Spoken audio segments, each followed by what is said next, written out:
ഹരി ഓം. വിഷ്ണു സഹസ്രനാമ സ്തോത്രം, ശ്ലോകം 52. അതുല ശരഭോ ഭീമ സമയജ്ഞോ ഹവിർഹരി സർവലക്ഷണലക്ഷണ്യോ ലക്ഷ്മീവാൻ സമിതിജ്ഞയ. ഹരി ഹരി ഓം. 355 നാമം അതുലഹ. ആ പരമാത്മാവിനോട് തുലനം ചെയ്യാൻ മറ്റൊന്നും ഈ പ്രപഞ്ചത്തിലില്ല. ആകാശം പോലെ ആകാശം മാത്രമാണ്, സമുദ്രം പോലെ സമുദ്രം മാത്രം. ഇങ്ങനെ ആ പരമാത്മാവിന് തുല്യം പരമാത്മാവ് മാത്രം. അതാണ് അതുലഹ.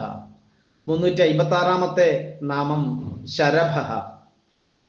ശീര്യത അഥവാ നശിക്കുന്നു. ശീര്യത എന്നാൽ നശിക്കുന്നു എന്നാണ്. അതിനാൽ ശരം എന്ന വാക്കുകൊണ്ട് ശരീരം എന്ന് അർത്ഥമാക്കുന്നു. നശിക്കുന്നത് കൊണ്ട് ശരീരം.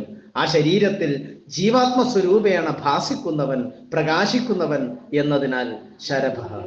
അപ്പോൾ ജീവാത്മസ്വരൂപത്തിൽ ഈ ശരീരത്തിൽ പ്രകാശിക്കുന്നവനാണ്. അതാണ് ശരഭ. 357 നാമം ഭീമ.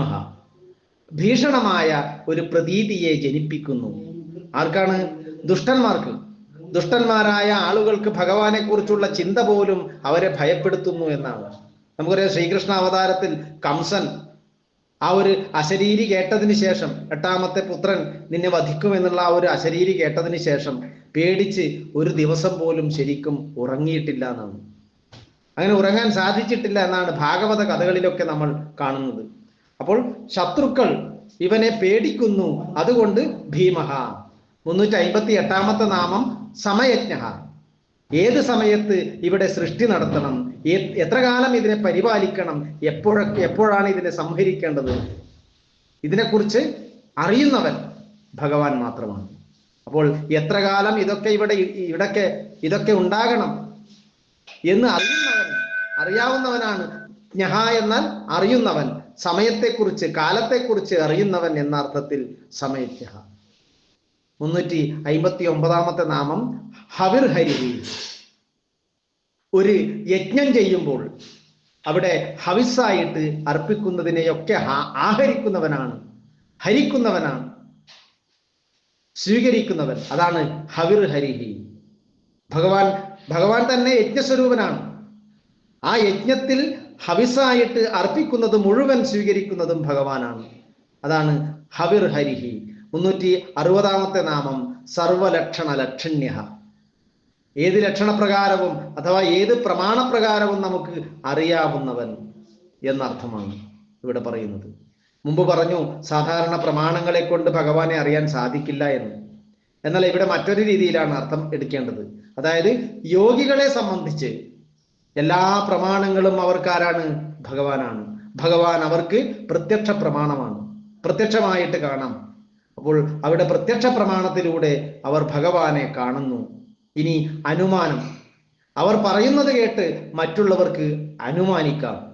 ഇങ്ങനെയൊക്കെയാണ് ഏകദേശം. കാരണം നമ്മൾ ഇപ്പോൾ കാണുന്ന ഭഗവാന്റെ ആ ചിത്രങ്ങളൊക്കെ എങ്ങനെ കിട്ടിയതാണ്? ഭഗവാനെ നേരിൽ കണ്ട ഋഷിമാർ അവർ വർണ്ണിച്ചിരിക്കുന്നു, അല്ലെ? രാമായണത്തിൽ ശ്രീരാമചന്ദ്രനെ വർണ്ണിച്ചിരിക്കുന്നു, ഭാഗവതത്തിലൊക്കെ മഹാവിഷ്ണുവിനെയും ശ്രീകൃഷ്ണനെയും വർണ്ണിച്ചിരിക്കുന്നു. അങ്ങനെ ചിത്രകാരന്മാർ അത് തങ്ങളുടേതായ ഭാവനയിൽ ഒരു അനുമാനത്തിൽ അങ്ങനെ വരക്കുകയാണ് ചെയ്യുന്നത്.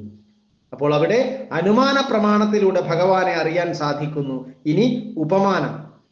ഭഗവാന്റെ നിറം ഏതുപോലെയാണെന്നതിന് അവർ ഉപമിക്കുന്നത് കാർമേഘവർണ്ണനാണ്, കായാമ്പു വർണ്ണനാണ്.